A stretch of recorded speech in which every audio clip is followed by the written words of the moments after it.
حضرت صلی اللہ علیہ وآلہ وسلم نے فرمایا، اللہ تعالیٰ قیامت کے دن اسی طرح جیسے ہم دنیا میں جمع ہوتے ہیں مومنوں کو اکٹھا کرے گا۔ وہ گرمی وغیرہ سے پریشان ہو کر کہیں گے، کاش ہم کسی کی سفارش اپنے مالک کے پاس لے جاتے تاکہ ہمیں اپنی اس حالت سے آرام ملتا۔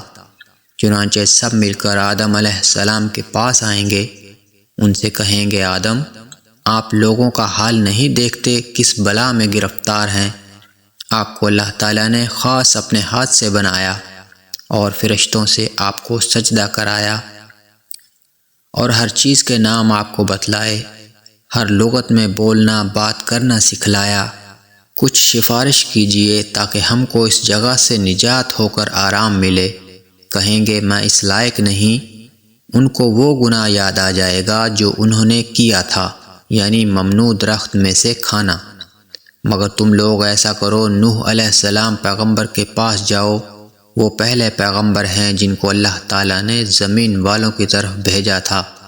آخر وہ لوگ سب نوح علیہ السلام کے پاس آئیں گے، وہ بھی یہی جواب دیں گے، میں اس لائق نہیں۔ اپنی خطا جو انہوں نے دنیا میں کی تھی یاد کریں گے۔ کہیں گے، تم لوگ ایسا کرو، ابراہیم پیغمبر کے پاس جاؤ جو اللہ کے خلیل ہیں۔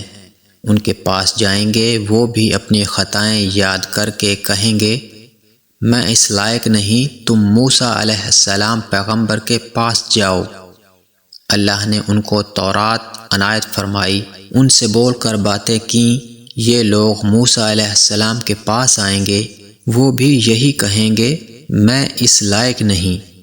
اپنی خطا جو انہوں نے دنیا میں کی تھی یاد کریں گے۔ مگر تم ایسا کرو، عیسیٰ پیغمبر کے پاس جاؤ، وہ اللہ کے بندے، اس کے رسول، اس کے خاص کلمہ اور خاص روح ہیں۔ یہ لوگ عیسیٰ علیہ السلام کے پاس آئیں گے، وہ کہیں گے، میں اس لائق نہیں۔ تم ایسا کرو، محمد صلی اللہ علیہ وآلہ وسلم کے پاس جاؤ، وہ اللہ کے ایسے بندے ہیں جن کی اگلی پچھلی خطائیں سب بخش دی گئی ہیں۔ آخر یہ سب لوگ جمع ہو کر میرے پاس آئیں گے، میں چلوں گا اور اپنے پروردگار کی بارگاہ میں حاضر ہونے کی اجازت مانگوں گا۔ مجھ کو اجازت ملے گی، میں اپنے پروردگار کو دیکھتے ہی سجدے میں گر پڑوں گا، اور جب تک اس کو منظور ہے وہ مجھ کو سجدے میں ہی پڑا رہنے دے گا۔ اس کے بعد حکم ہوگا، محمد صلی اللہ علیہ وآلہ وسلم اپنا سر اٹھاؤ اور عرض کرو، تمہاری عرض سنی جائے گی، تمہاری درخواست منظور ہوگی، تمہاری سفارش مقبول ہوگی۔ اس وقت میں اپنے مالک کی ایسی ایسی تعریفیں کروں گا جو وہ مجھ کو سکھا چکا ہے یا سکھلائے گا۔ پھر لوگوں کی سفارش شروع کر دوں گا۔ سفارش کی ایک حد مقرر کر دی جائے گی، میں ان کو بہشت میں لے جاؤں گا، پھر لوٹ کر اپنے پروردگار کے پاس حاضر ہوں گا اور اس کو دیکھتے ہی سجدے میں گر پڑوں گا۔ جب تک پروردگار چاہے گا مجھ کو سجدے میں پڑا رہنے دے گا۔ اس کے بعد ارشاد ہوگا، محمد اپنا سر اٹھاؤ، جو تم کہو گے سنا جائے گا اور سفارش کرو گے تو قبول ہوگی۔ پھر میں اپنے پروردگار کی ایسی تعریفیں کروں گا جو اللہ نے مجھ کو سکھلائیں یا سکھلائے گا۔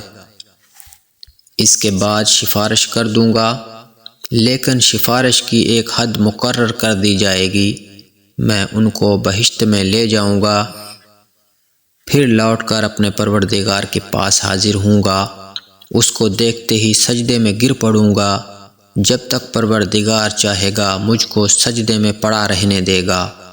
اس کے بعد ارشاد ہوگا، محمد اپنا سر اٹھاؤ، جو تم کہو گے سنا جائے گا اور سفارش کرو گے تو قبول ہوگی۔